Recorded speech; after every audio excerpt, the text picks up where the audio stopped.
Prezados irmãos e irmãs, nosso muito boa noite a todos.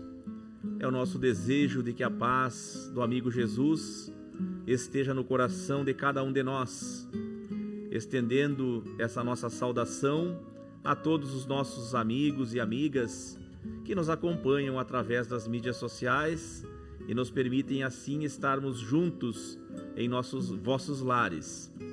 Convidamos a todos os amigos para nos acompanhar em uma leitura deste livro de Lourival Lopes, Paz Todo Dia, para a nossa harmonização inicial. Diga: eu estou melhorando, sem vacilar. Assim você reconhece que as suas capacidades aumentam, que a alegria cresce, a disposição para as boas ações evolui. O ânimo se fortalece, a fé se firma e a paz está cada vez mais presente. Quando você admite estar em processo de melhoria, todo o seu ser se apronta para o progresso e a felicidade. É a ordem que dá a si mesmo para se sentir bem. Apresente-se em progresso. É o tiro de largada que faz o corredor dar tudo de si mesmo. E assim então, neste momento, nós convidamos a todos para unirmos os pensamentos, abrandarmos os nossos corações, sintonizando-nos com os benfeitores espirituais que dirigem esta instituição de luz, de amor e de paz, e juntos rogarmos com o nosso coração ao nosso Pai Criador, Senhor Deus de infinita bondade, te pedimos o amparo para os trabalhos que iniciam-se na noite de hoje nesta casa espírita. Que os benfeitores espirituais trabalhadores incansáveis da seara do bem. Aqui estejam, Senhor, cumprindo as tuas ordens, teus desígnios, e por amor a todos nós, direcionem-nos as energias benéficas, os bálsamos para o nosso corpo físico, que também trarão, sem dúvida nenhuma, o equilíbrio das emoções, dos sentimentos e do nosso espírito imortal. Que o amigo Jesus, o bom pastor que nos conduz na caminhada evolutiva aqui no planeta Terra, esteja conosco a nos envolver em seu manto de luz e de paz. Que assim seja. Queridos irmãos e irmãs, nós convidamos agora a nossa querida amiga e irmã Miriam para abordar o tema da noite de hoje, a ética que habita em mim. Um bom trabalho, minha irmã. Boa noite a todos. Bem, já que nós vamos falar em ética, vamos então inicialmente ver o que é ética. O dicionário nos diz que a ética é a ciência da moral que tem por objeto a análise e o julgamento de apreciação aplicado à distinção entre o bem e o mal. Distinguir o bem do mal. Etimologicamente, a ética se relaciona com os costumes. Daí a gente pode dizer que ela também é a doutrina que estuda os costumes, traçando normas que levam o indivíduo a discernir o bem do mal, o que deve ou não realizar, gerando assim hábitos que facultam uma existência honrada e cumpridora de deveres. Então, isso o dicionário nos diz o que é ética. Querer retamente, agir corretamente. Mas querer retamente propõe mais do que isso que o dicionário nos diz, porque propõe métodos compatíveis com os objetos da crença que cada um de nós escolheu. Porque os meios incorretos, eles não são justificáveis quando usados para fins nobres, porque degeneram os ideais que deveriam permanecer belos.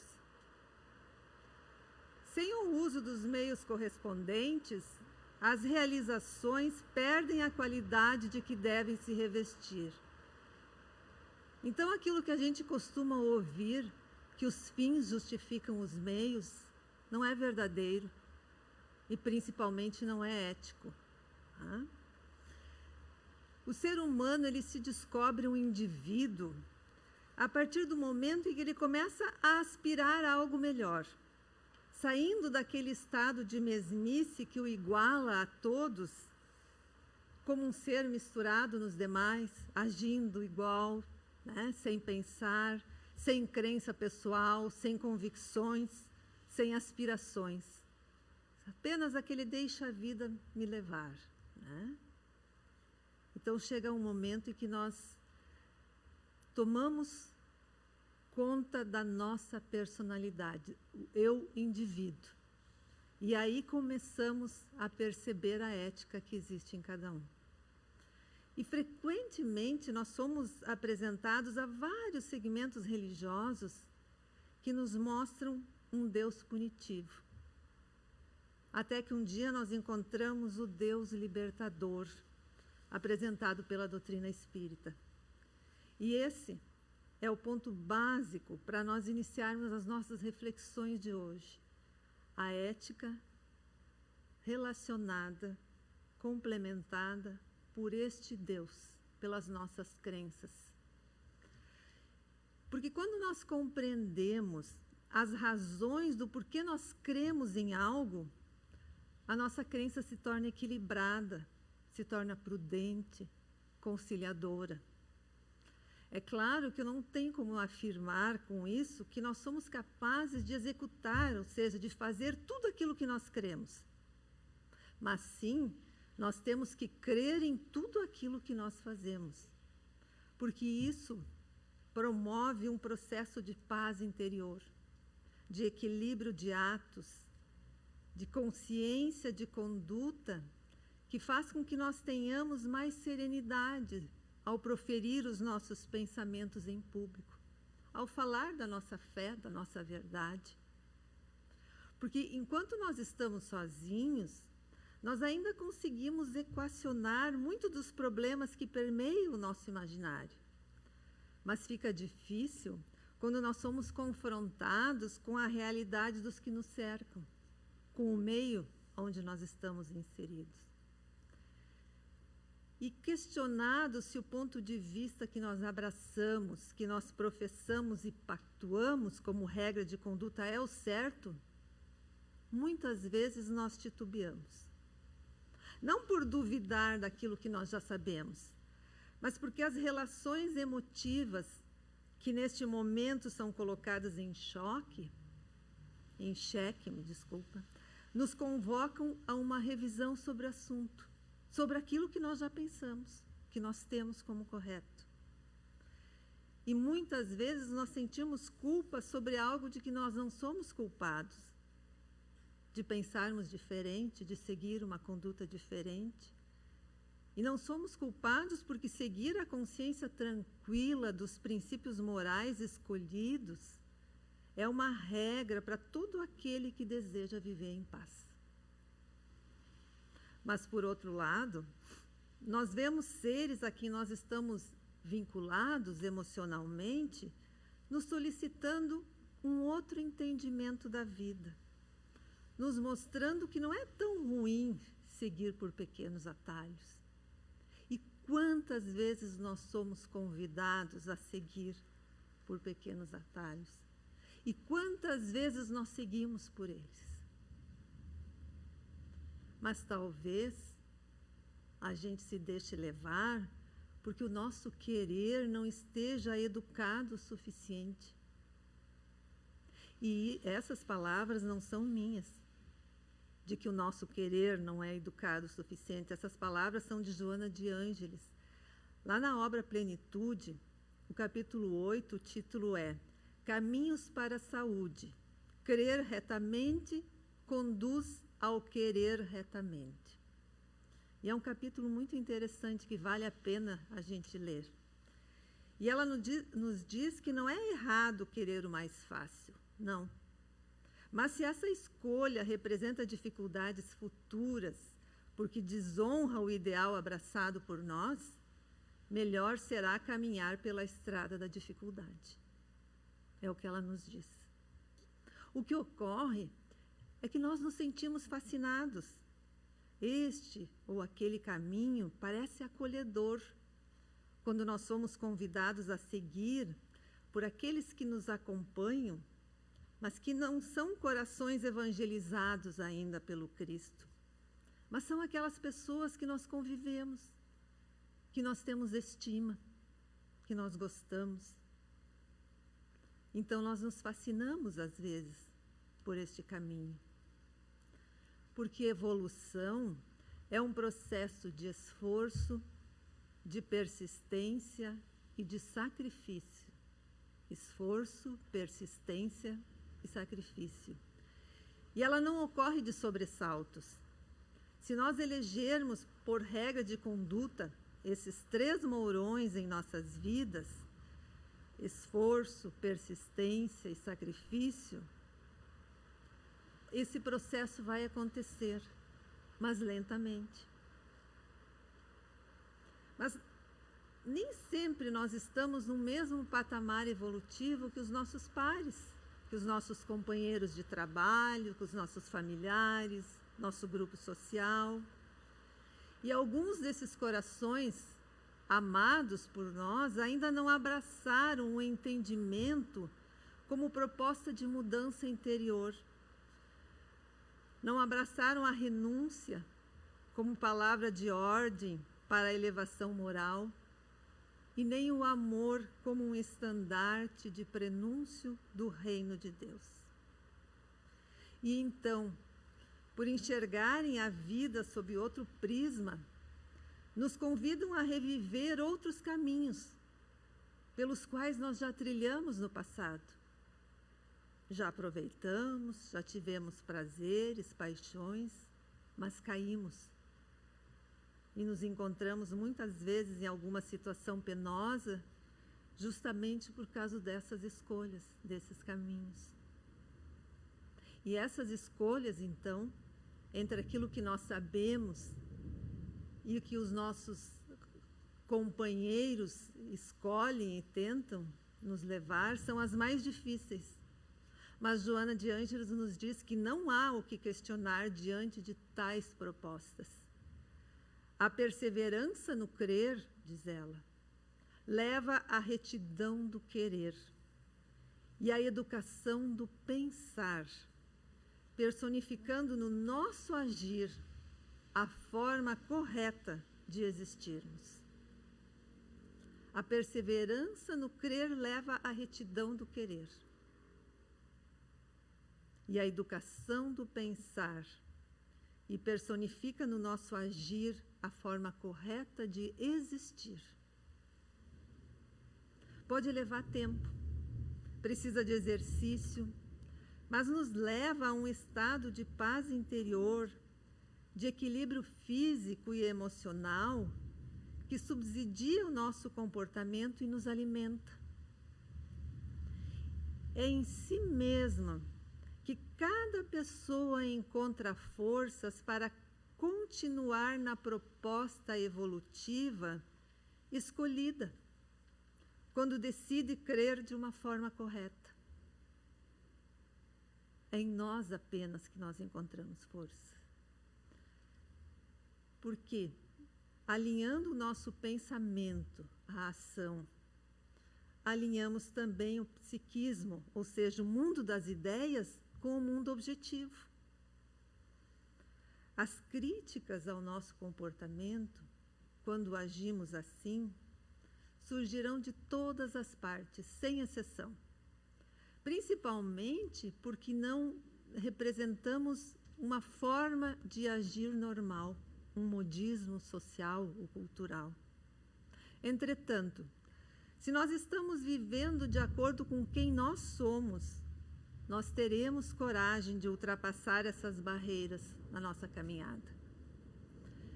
Por ora serão alguns risos sarcásticos, ora até palavras agressivas.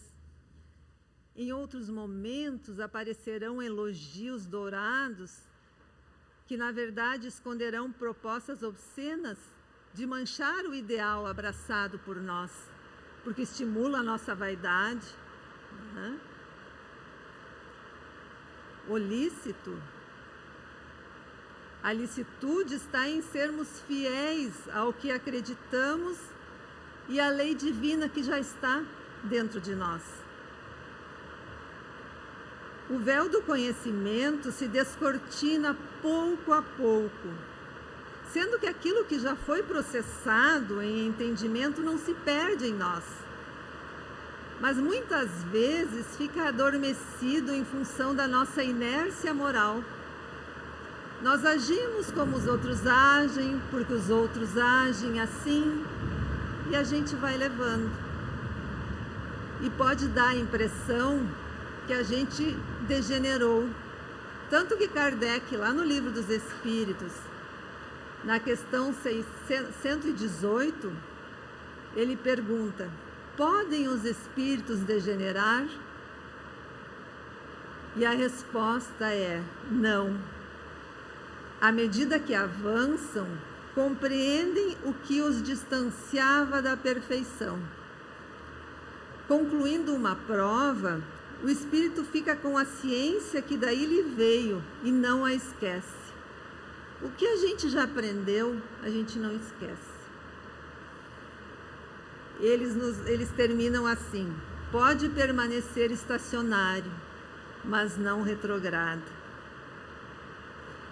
E mesmo no meio espírita, nós recebemos muitas vezes propostas de atalhos para diligenciar o nosso proceder em detrimento desse ou daquele companheiro ou situação. Mas daí nós temos que lembrar aquela frase do apóstolo Paulo, que serve muito bem sempre para nós. nem tudo que é lícito me convém. Essa frase é importantíssima. Porque em cada ação que a gente tem que fazer, em cada proposta dessas que a gente ouve, nós teríamos que pensar: e se eu estivesse no outro lado da história, como eu gostaria de ser tratado? Se eu fosse o outro, como eu gostaria de ser tratado? E se quando fizermos essa pergunta, a gente titubear no que nós devemos fazer, aí é porque a gente já sabe a resposta. É porque não seria isso. Mas nós temos que manter dentro de nós uma certeza. Nós poderemos fazer muito por nós se nós deixarmos de agasalhar sentimentos inferiores. Ódio, vingança, egoísmo, inveja, traições, violência e tantos outros estados de alma profundamente destruidores só nos causarão os mais graves transtornos e as mais sérias doenças espirituais que se instalarão oportunamente nos nossos corpos físicos. Mas essa deterioração de espírito não poderia jamais ocorrer conosco, principalmente nós que já conhecemos o Cristo. Não foi para isso que nós viemos ao plano terreno. Os nossos objetivos deveriam ser outros, como aqueles que nos elevam aos olhos do Pai. Nós somos projetos que deveremos brilhar algum dia em planos mais equilibrados, mais harmoniosos e mais felizes que este que nós nos encontramos. E será através da prática do bem, do amor, do perdão e da caridade que nós vamos atingir esses propósitos de felicidade. Se nós continuarmos do jeito que nós estamos, praticando tudo o que seja contrário aos princípios divinos e cristãos, nós só conseguiremos criar infelicidades e desastres morais em nossos campos espirituais e com sérias consequências para os nossos organismos físicos. Paremos um pouco para pensar. Nós não somos sequer capazes de mensurar o tempo que nos resta. Pode ser que nós morramos amanhã e não temos a menor ideia do tipo de progresso que nós conseguiremos levar conosco se nós formos amanhã. Por isso, precisamos aproveitar a importância de cada minuto, de cada hora, para que todas as frações que marcam o tempo em nossa existência sejam valorizadas pelo esforço pessoal em crescer, em nos aproximarmos das grandes almas, em sonhar com um encontro com Deus, encontro aqui, dentro da nossa própria consciência, na nossa intimidade. Mas não precisamos querer ser melhores que ninguém. Nos preocupemos só com o progresso íntimo, porque é isso que contará quando nós formos ajustar contas com a nossa consciência. Devemos nos preservar de todas as maneiras, principalmente do desamor e das injustiças, nos enchendo de virtudes para que mais felizes se tornem os nossos dias em outros planos. Nós teremos a mesma vida além dessa.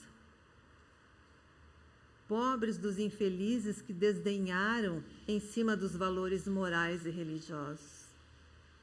Os seus sofrimentos serão de causar muita pena, pois que há muitos remorsos espalhados por aí, especialmente dentro daquela linha tida como a mais importante no cenário das religiões.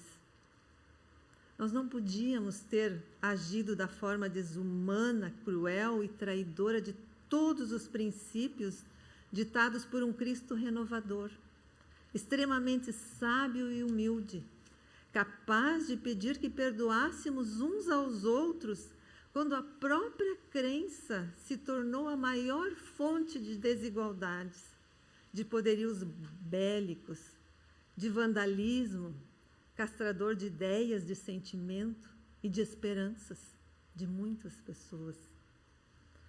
Mas nós temos que perdoar esses infelizes, ainda que na nossa memória imortal de outras vidas apareçam todos esses tipos de violência, de perseguição, de torturas cruéis a que fomos submetidos ou a que submetemos. Tomemos essas infelicidades, esses atos grosseiros e denegridores, como exemplos que passam muito longe dos nossos planos de progresso e de evolução moral. A nossa religião deve ser sempre a do amor, do respeito ao próximo e da natural devoção que devemos ter por todos os valores espirituais, morais e educativos que o Cristo nos passou.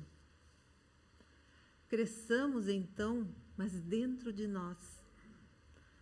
Não dependamos de falsas e infelizes crenças para nos tornarmos filhos amados de um Pai que reserva sempre o melhor para o destino de cada um dos seus filhos. Sejamos mais humildes, mais serenos e esperançosos para ditarmos ao mundo uma mensagem que comova a todos, de tal forma que nós possamos vislumbrar dentro do Espiritismo a grande célula da imortalidade das nossas almas.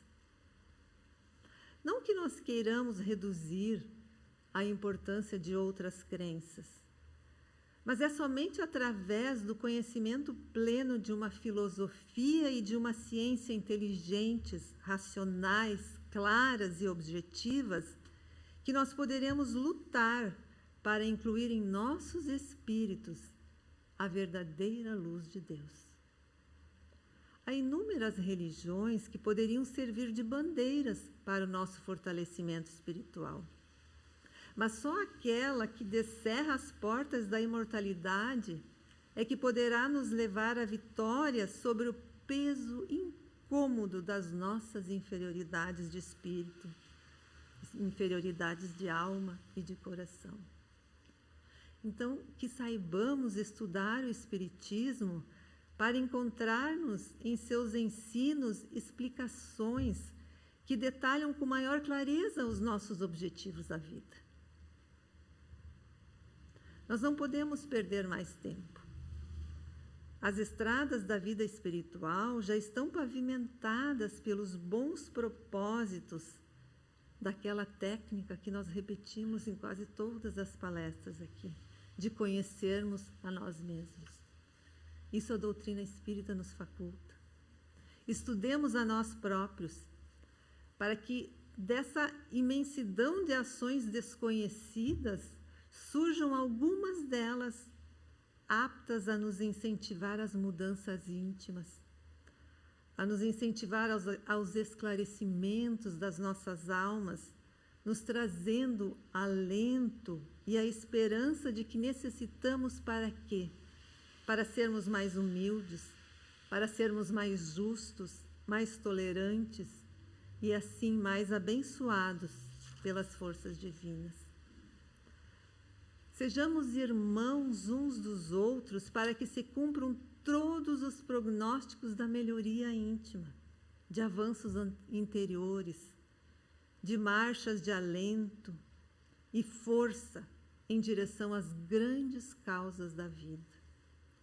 Sejamos realmente espíritas e não meros sonhadores de que receberemos bênçãos especiais sem nada fazermos para mudar as nossas atitudes e pensamentos.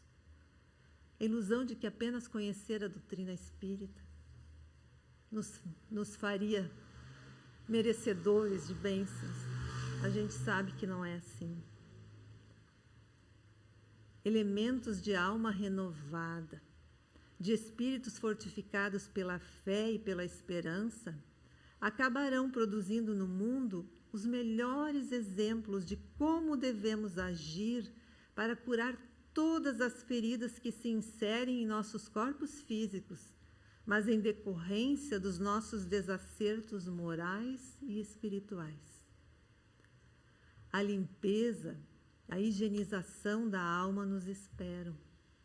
Limpemo-nos mutuamente, para que uns aprendam com os outros o que as vozes do além nos conclamam a descobrirmos a nossa grande reserva de amor, de emoções puras, de sentimentos respeitosos e de profunda vontade de iluminar a nós mesmos, bem como aos nossos semelhantes.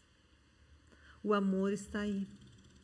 Libertemo-nos através dos seus elos de profunda liberdade e emoção.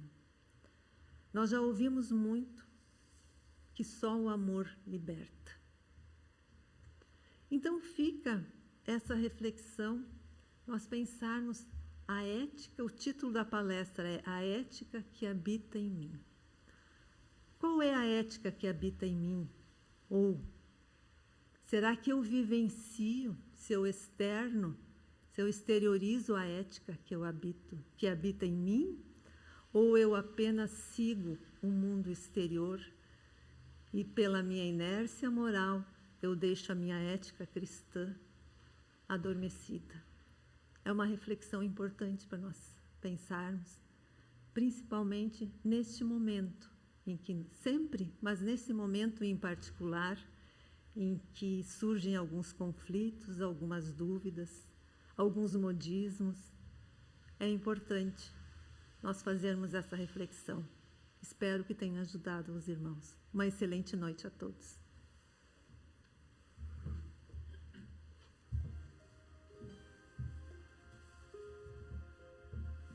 Então fica o nosso agradecimento à nossa querida irmã Miriam, pelas palavras de esclarecimento e de consolação que trouxe para todos nós na noite de hoje, e a fim de agradecermos a Deus, a Jesus e aos benfeitores espirituais que aqui estiveram trabalhando em nosso favor, convidamos a todos para nos manter em sintonia com esses amigos espirituais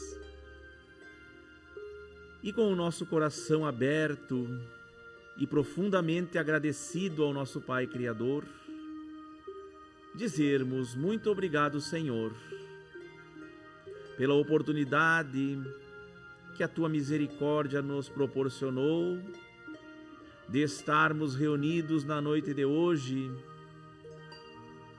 nesta casa espírita, amparados pelos benfeitores espirituais, irmãos nossos que com muito amor direcionaram a todos nós que aqui nos encontramos tudo aquilo que necessitávamos em vibrações de amor, de fortalecimento, de luz para as nossas almas. Queremos agradecer também ao amigo Jesus por ter estado conosco, por ter nos acolhido, como sempre nos acolhe na caminhada evolutiva, em sua infinita paz. Que todos nós possamos ser merecedores de manter em nossos corações, de levar até os nossos lares tudo de bom que recebemos na noite de hoje, por acréscimo de misericórdia do nosso irmão e amigo Jesus. Que a Tua paz, Senhor, permaneça com todos nós. Que assim seja. Uma boa noite a todos e um feliz retorno até os vossos lares.